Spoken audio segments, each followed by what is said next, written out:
Tnediet il-25 edizzjoni tal-Festival Internazzjonali tal-Lob tan-Nar li din is-sena se jtella s-siparju tiegħu fin-nadur iż-żewġ sibtiet oħra.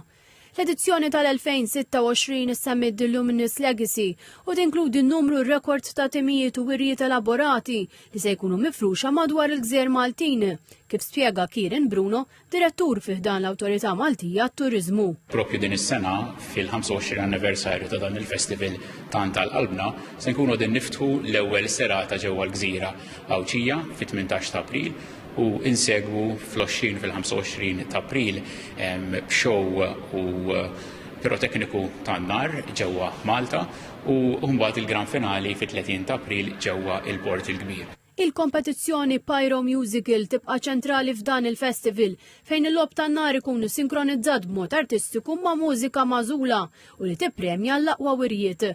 Din is-sena se jieħdu sehem madwar 40 fabbrika ta' nar u għaqdiet, inkluż 8 kompetituri fil-Pyro Musical.